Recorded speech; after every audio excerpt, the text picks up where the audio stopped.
we like to say that there's a bit of luck, there's the right timing, and then innovation, which I call product market fit / good storytelling, being authentic, and right timing has led to our growth.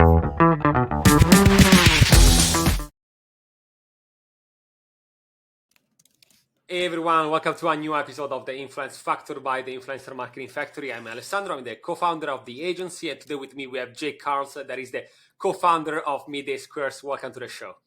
Oh, dude, fired up, baby. Here we go. Let's give it the all here today. I'm fired up for this. Thanks for having me on the show. Absolutely. First of all, congrats on the Forbes 30 under 30. Good news. It was big, yeah. Did you expect that, or was it like something out of the blue? I went to do a photo shoot and a video shoot with them like 3 months ago. So I knew that I was, because I got it on one of the cover things. So I represent the food and beverage category. So it was I kind of knew, I guess, but I didn't say anything. Nice. I didn't say anything.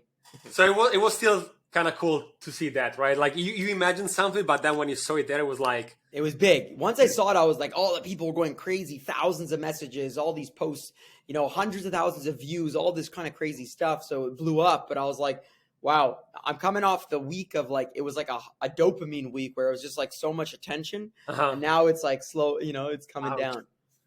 You're going to need like some little kicks here and there. Like you will continue being busy, right? It's like, with actors doing a great movie, right? They have like all the weeks of like interviews and everything. And then they're like, just it's like, woo. It's like, it makes sense. Wow, makes sense. I wanted to have you on the pod because for people that are maybe listening for the first time, I run an influencer marketing agency. And whenever I can, I invite people that are either, creating maybe platforms for the creator economy, people that are, maybe in the creator economy, creators themselves, reporters that are covering influencer marketing and so on. But I wanted to have someone that is a bit of a both, like entrepreneur and also content creator. And I've been following your story, yours, and of course also of your co-founders for a little bit now. And to be honest, I was really like all the time in love with the idea that you're like unapologetic, you do things out of the box.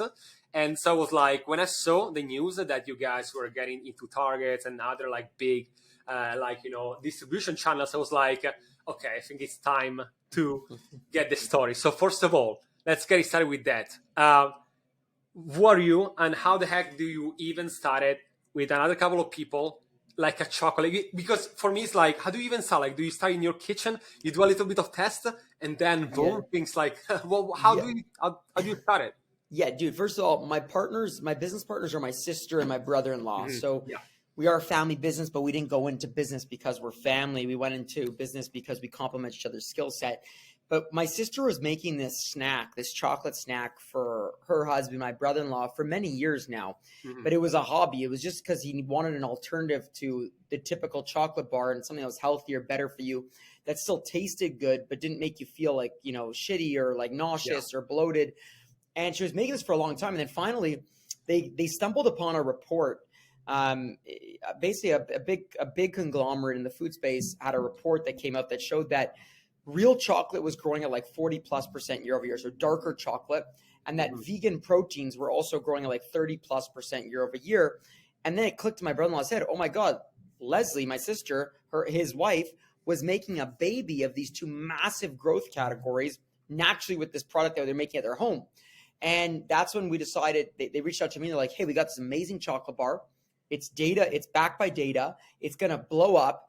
We just need somebody to make noise and build the brand. And I was like, well, the food industry is very, very, in my opinion, old school. You go to the grocery store, there's not that many, there's not that much excitement, there's not that much brand love. Like I find that, when you go to a cosmetic store or you go to a fashion store, the consumer feels this like obsession, this fandom for the products, right? In the food space, I felt like there was just like we were buying food or beverages because of the price point or the functionality rather than because you love the brand. And that's when I said to my partner, I said, I have a great idea. We're going to build a reality show via social media. We're going to take the content, unfiltered version of what entrepreneurship actually looks like. And that will allow us to get the attention of the consumer, hopefully build a fandom that could, be part of our journey. And then when they go to the grocery store, they're now looking for our product, or when they see it, they're like, oh my God, I love that brand. I know Jake, Nick, Leslie in the Middaysquares, and they're like a friend of mine. And that was when we launched August 4th, 2018, with that strategy in mind of a reality show on entrepreneurship, show the good, the bad, the ugly of how we build the business. And then a great product that had product market fit, a functional chocolate bar. I don't know if you were you saying that, but I read somewhere when I was doing research on you, there was like Shark Tanks made the Kardashians. Yeah. What I did was I basically said to myself, I said, hey, I looked at the entertainment world because obviously Hollywood and TV was where a lot of storytelling was happening. And I looked at the ratings of Shark Tank, Keeping Up the Kardashians, and Elon Musk's social media following. And all these things were on a tear. They were growing like crazy.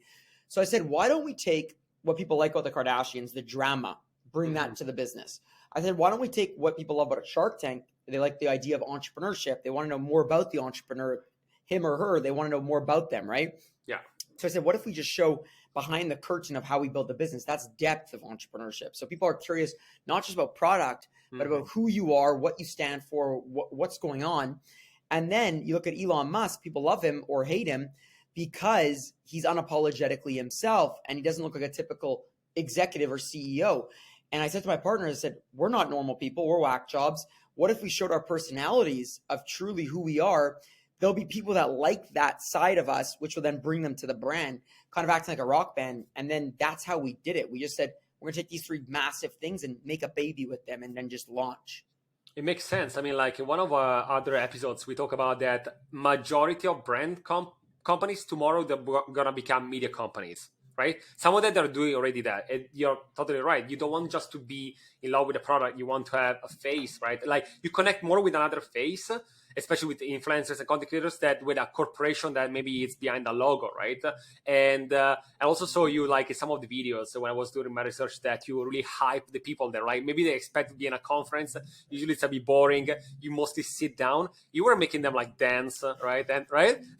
Is that something that helps? You think like for them to be like, okay, I also having some fun, and therefore maybe, I guess it's like for business, but also for your own personal branding. Like it's a mix.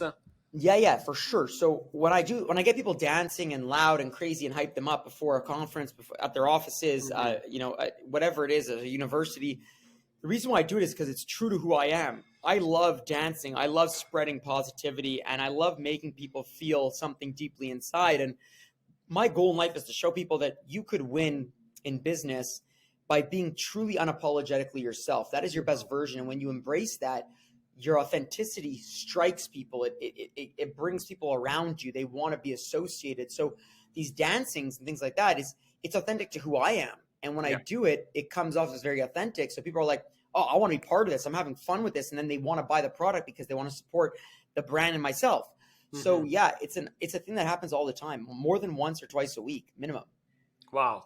And okay, I'm curious about something. So being an entrepreneur myself, and also finding a company, that you have up and down, a lot of downs, and sometimes you have to do like things that are like really scrappy. I'm pretty sure that you guys, especially because it's a physical product, and you have like logistics involved and the quality of product.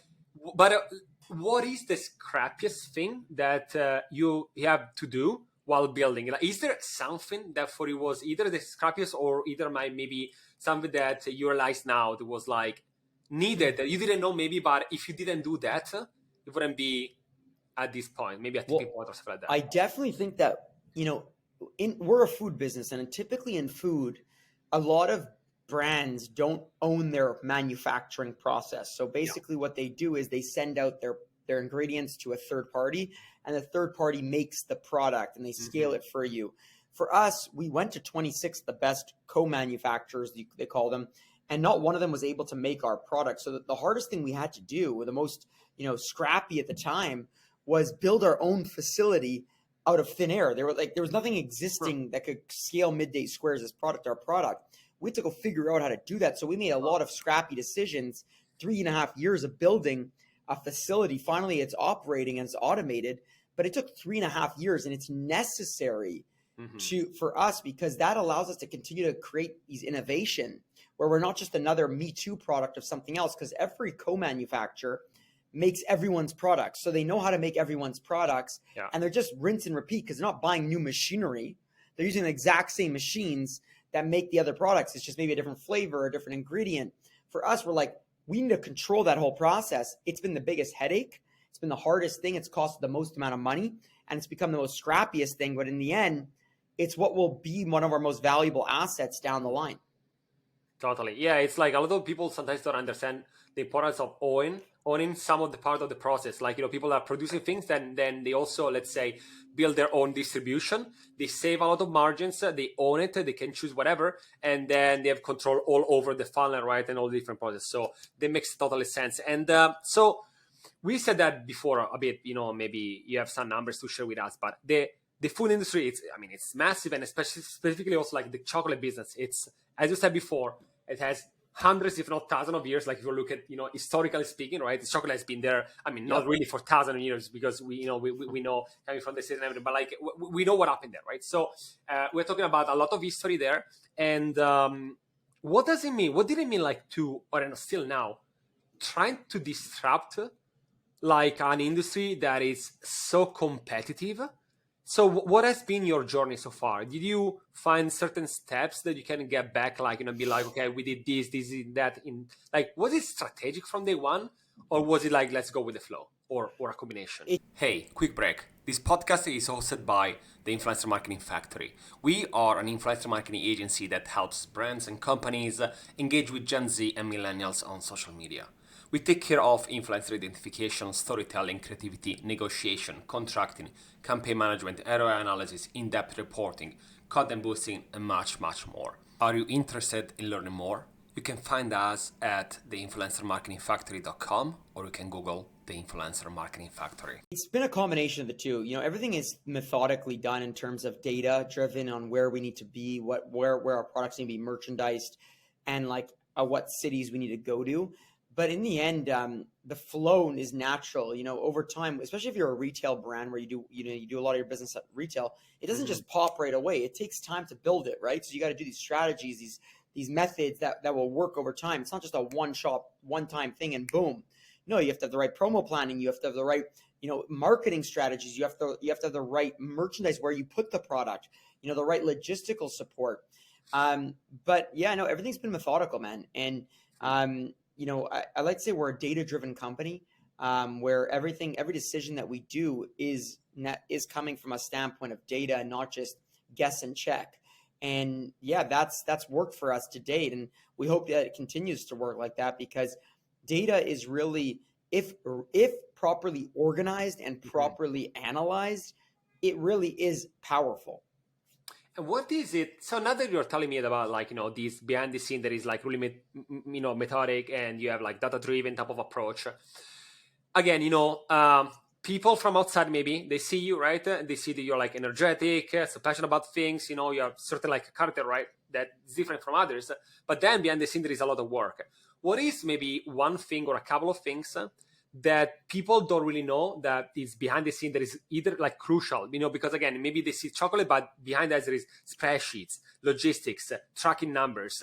What is one thing that you didn't know or you didn't expect that in these 3 years, like, you learned and was like, wow, that's something that people don't know about my business that is crucial, that you don't see maybe when you go and buy in the store? So yeah, I think there's two things. I think obviously a lot of the people don't see our manufacturing process, because it's truly a secret. It's truly it's our trade secrets on how we're building the business. But it's a beautiful factory that is fully automated with custom machinery. So it's really insane if you come to see it. How this thing can go from making 80 bars when we started in the condo kitchen in my sister and my brother-in-law's condo, to today being able to do up to 90,000 bars per day. So there's that part. But I think the second part, which, because we document and share everything on social media as a reality show, there's not that much that's hidden. But I'd say that therapy has been the most important thing, and the thing that we show that not necessarily everyone knows, but it's definitely been the key to our growth and our sustainability, was us three and my partners and I going to therapy once a week, mandatory, with a business therapist, sometimes even twice a week, to make sure our communication is extremely strong and that we understand each other and learn each other, not just as siblings or family, but as business partners as well. That is a really good point. I think that, I mean, nowadays it's a bit of less of a taboo, right? To talk about mental health and going to therapy and business and so on. And also sometimes what I realized, I don't know if you agree with me, but unless you talk with others that are other entrepreneurs, right? Or people that really understand what does it mean to build a business, it's difficult also to relate, right? With other people, maybe they are like in 9 to 5 because they might not understand certain struggles. And sometimes you need someone that is like, either like business therapy, the coach, whatever you want to call it, right? To go through that. And especially since you work like, with family, sometimes the blur line, between what is family, what is a business partner might be a bit chaotic, isn't it? Like, to find that sort of balance. So, and I also wanted to ask you, so I know that you already said before, but how did you go? I know that you did many things, but was there anything, let's call it the 80-20, right? The rule, the Pareto principle, right? So 20% of things that you do bring in the 80%. How did you go from like, no one believe in us because it's so really like competitive market and so on, to in how many stores? I saw 7,000 Target store. Is it more now? What is happening there? Are you opening up to news? Like, how did you go into like from a kitchen? Again, you told me before. Is there like maybe a couple of things like the 20% that for you guys working more than other things? Yeah, well, I think that, again, telling the story on social media, growing the community has really helped us get more retailers. But again, doing everything methodically, we could go into maybe 50,000 stores if we really wanted to, but we're only in not 7,000, we're in 4,500. And the reason why is because that's what we could support at the current moment from a marketing standpoint, from a human standpoint, human capacity standpoint, and we don't want to shoot ourselves in the foot with our manufacturing. So everything's being done methodically. But like I said, we like to say that there's a bit of luck, there's the right timing, and then innovation, which I call product market fit / good storytelling, being authentic, and right timing has led to our growth. Year one, we did about $1 million. Year two, we did about 3 million. Year three, we did about 9. This year, hopefully, we'll do about 17. And yeah, that growth in food is a lot, because in the food world, it's extremely hard to do a lot of dollars, because again, 80% of the grocery store is owned by like 5-10 brands. So they have the barriers are high.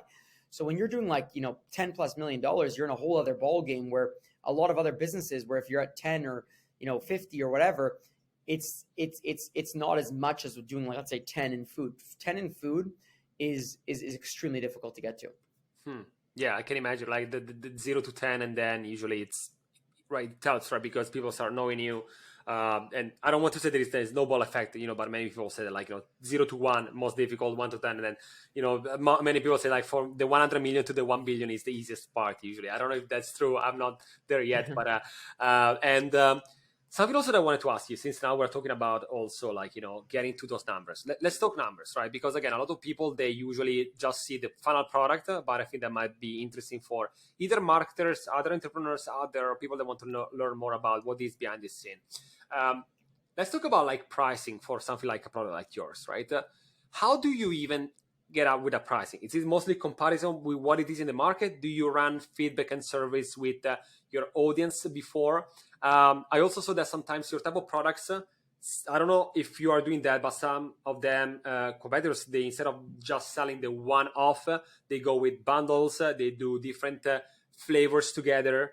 What is your strategy here? How do you come up with the pricing? And are you more for the one-off, or you're looking potentially tomorrow in subscription, you can get it every month, something like that?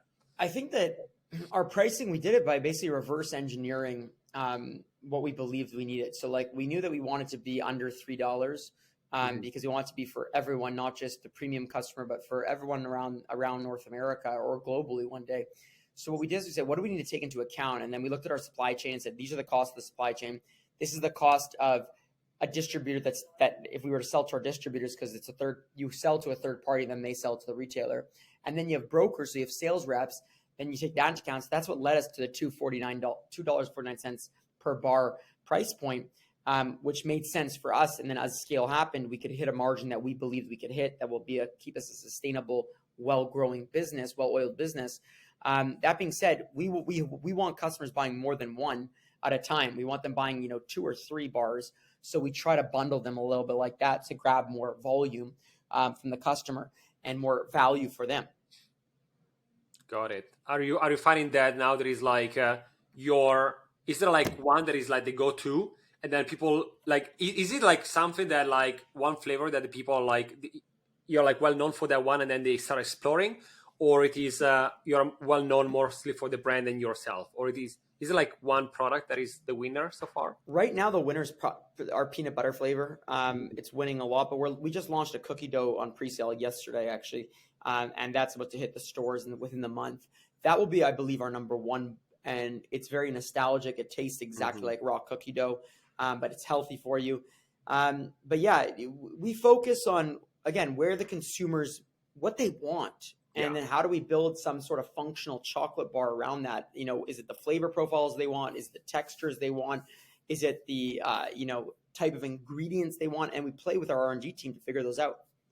Do they like, how does it work like for the testing there? Do you have like group of friends that do the first testing for you? Do you have like a focus group is doing that? Or is it mostly you that you try to make it perfect and then you go to market? So we do a lot of like data research first on what sells in the most in stores, whether that be, like I said, if it's natural stores, what's the highest selling there? What's the highest at grocery stores? We figure out what the right move is. Then we start to create flavor profiles. And then that takes 6 to 8 months minimum to then develop that flavor. So you got to do shelf life testing. You got to do it. And we ask our customers what they like. Then we send it to some of our best customers. We get their feedback. Our team gives us all their internal feedback. And then it's a whole process. That's why releasing a flavor doesn't just happen to snap a finger. It takes months, if not over a year. Wow. That's why maybe you don't want to go with something that is just like, trending in that moment, because by the time you send it to production, people, the hype, it's over maybe, right? So I guess you want to do like a sort of mix between something that could be an evergreen and something that is adds up, right? Something like that. We don't do trend. We don't follow trendy things. We follow where the customer continuously buys and where their palettes are going. But we also think about what we enjoy as humans, like my partners and I and our team. We make products that we truly love. And then we release them because we know somebody else will love them. But we're not going to go take an ingredient that's like this trendy ingredient at the moment and say, hey, our product is this, or our diet is keto at the time. No, we're focused on chocolate is not something new. It dates back to as long as probably we've been human almost.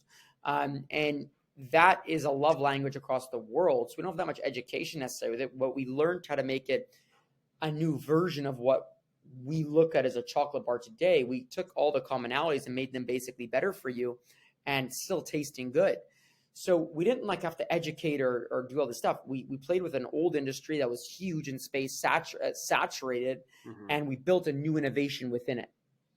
I love it. Yeah, sometimes you don't have to reinvent the wheel, right? Like you make it better, something that exists there already. And also something that I wanted to ask you, it is that, so you showed that before the revenue, right? But also so that you guys, you raised almost 18 million, right? In the past years. I also saw that was I saw all the videos.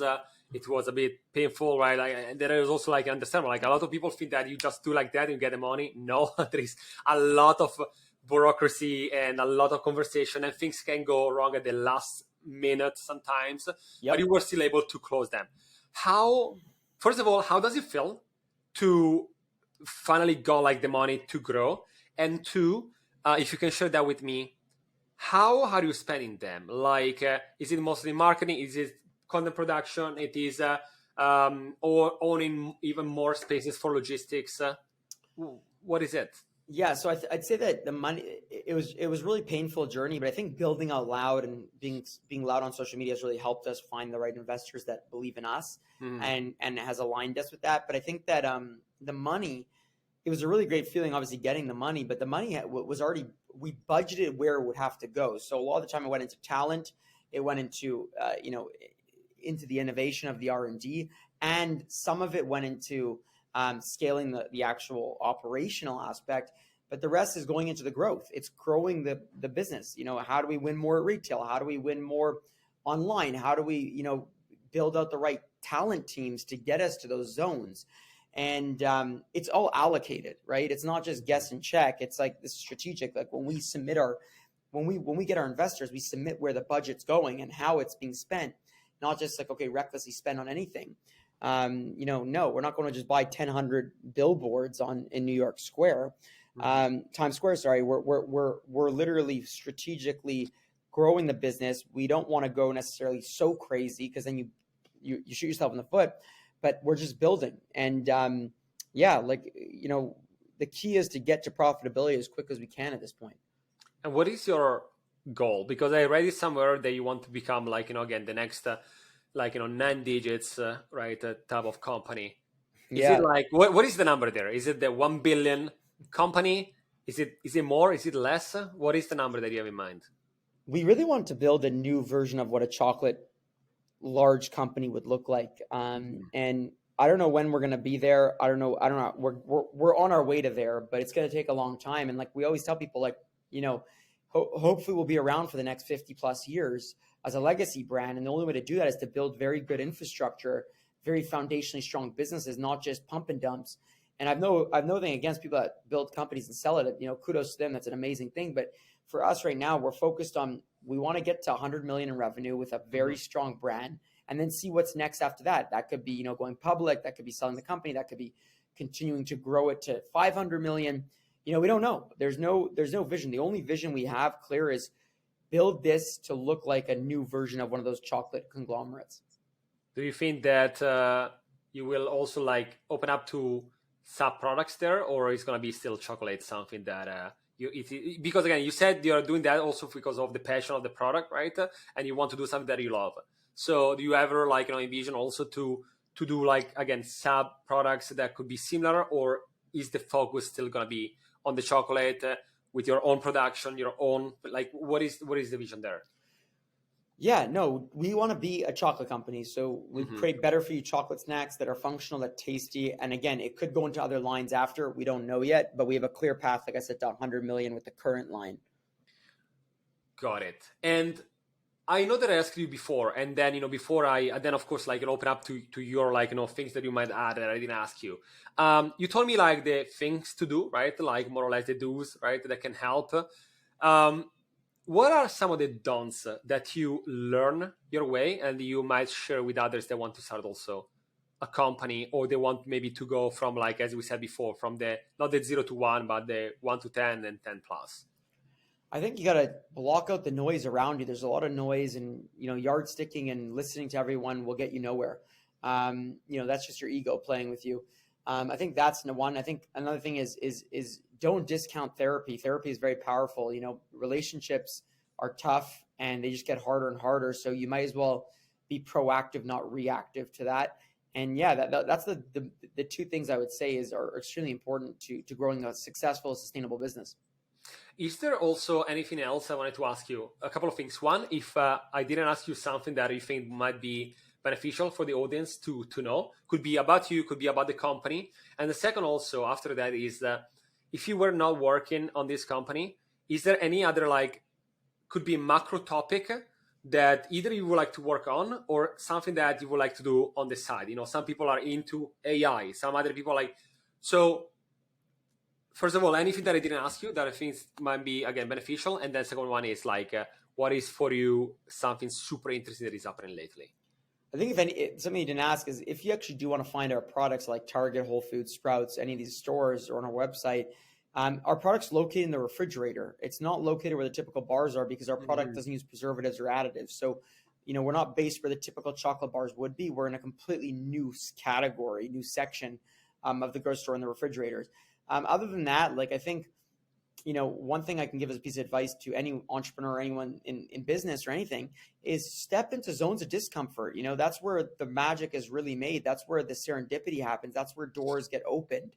So you got to start training your muscle internally to get stronger, to make those decisions, to push you in those scenarios where there's just pure discomfort. And that's literally where you'll have an outlier result, but an outlier result's better than being in the middle or mediocre. It's better to be bad or good than be middle, because at least with bad, you could learn something. And with good, you feel the fruitfulness of the greatness, right? But I think, being mediocre and where the herd is the most dangerous game of life ever. Makes sense. I mean, it's a good advice. Too many people, they just stay in the comfort zone and they don't really go I think that when you're in the corner somehow and you really have to, there's no plan B. That's what I say all the time. I also happen for my own company, when there is no plan B and you have a focus and you have a goal, your brain somehow find a way. right? They find To go there. 100%. Because if 100%. if you're like the safe net, you're gonna always with your mind be like, yeah, I can do this tomorrow. I can wait for this. But if you said you have like a deadline, either you're running out of money, you don't know how to pay the rent, like all these type of things, right? As an entrepreneur, somebody's gonna kick in and be like, I have to find a way because there is no other way, right? So 100%. that is a good one. And so the second one, anything that excites you apart from chocolate, what is it? Storytelling, public speaking, going out there and sharing, the vision of encouraging people or inspiring people to be themselves, and see the value of going out there and not caring or not giving a fuck about what other people think, with the most respect and leading with kindness, obviously. But I think that's where I would be if I wasn't in the chocolate company specifically. Was it natural for you? Were you always someone that was super really good in public speaking, or was it something that you learned your way? Learn my way Okay. with time. Yeah, not natural. Okay. That is also good, right? To tell to people. Too many people are like, I cannot do that. I cannot speak in front of people. I think that majority of people are not natural. Like, unless you're like into acting, right? And you're like on stage, that is, yeah. Yep. But in business, a lot of the people, they don't do that and they're like afraid. The same also happened to me. Like, so I really relate on that. Like, it's not something that happened the first time. You might have 10 people in front of you. You might start stuttering, like, you don't know what to say. You're going to have to drink a lot of water. And then after you do many of them, you're going to be able to having people dancing right in front of you and being super. So that is good. But maybe you will do both. And maybe when the time that you retire, you're going to be like, what, enough with chocolate. And you're going to do by that time, you will have a lot of experience with events. How many do you do now? You say a couple. A lot. So I'm already living it while being part of a chocolate company, right? So I'm doing both, and I hope that both really grow infinitely for the rest of life. Wow, nice. Okay, usually what I do before we wrap up, I ask you quick questions. You can get back to me, like just reply with could be one word, a little sentence, or you can go more on that, Okay, go. Okay. So since we're talking about chocolate, dark chocolate or milk chocolate? Dark. Crunchy or creamy peanut butter? Creamy. If you were a superhero, what would be the superpower you would like to have? The ability to turn someone from being negative to positive. Love it. I can see the therapy working there. Books or movies? Books. What is your favorite book? Big Little Legends is a good one that I recently read, and I really enjoyed it. Another really good one is the classic. It's so classic. How to Win Friends and Influence People, Dale Carnegie. It's just a classic that's just so. It's the principles can last forever. I love it. It's one of those evergreen. No matter when you read it, it's gonna work because it's the basics of human behavior, right? And exactly. Psychology. I love that. I love that book. I love it. Tomorrow you win the lottery, so let's make it 10 million. So imagine that you haven't had to work for it. It's free cash. What do you buy with that? I would invest more into our infrastructure, to be honest with you, because I believe that we're making an impact. So I would obviously, my goal is to inspire the next generation to be themselves, right? So investing in what I'm doing will allow me to continue to do that, right? So I think that's more powerful than just spending it. Or listen, in my opinion, there's also, I have some passions for certain, philanthropic things that I'm passionate about. But, I don't know. I definitely have to look at it. Definitely, my vision in life is to get people to be inspired to be themselves. So I would probably invest more in that. Love it. Amazing. And you cannot say chocolate about favorite food apart from that. Candy, Sour Patch Kids or Cherry Blasters. I can see that you're really into I love it. And would you rather to breathe underwater or to fly? Fly. Everyone says fly. So far, I haven't found anyone with the breathing underwater. I don't know. I don't think it's that popular. Everyone, me included, want to fly, right? It's not that popular. It's not. Last one. I might know these already, but maybe you tell me. Book smart or street smart? Street smart, 100%. this is also that, I don't know why, maybe because I'm inviting a lot of entrepreneurs, but the majority is still smart. So any last thing that you want to add before we conclude the episode? For anyone that's listening, just be you, and stop caring about what others think. It's just backwards. It's going to push you, drag you down rather than uplift you, and surround yourself with people that have your back and are in your corner, that will tell you, challenge you, inspire you. Don't waste time on the others that are trying to pull you down, even if they don't mean to. It's not worth it. Love it. This is a fantastic way to finish the episode. Jake, thank you so much. Best of luck. I will continue following your journey. I know that you guys will do fantastic things. So I'm going to sending good vibes from here. Thank you for joining. This was the Influence Factor, and I'll see you in the next episode.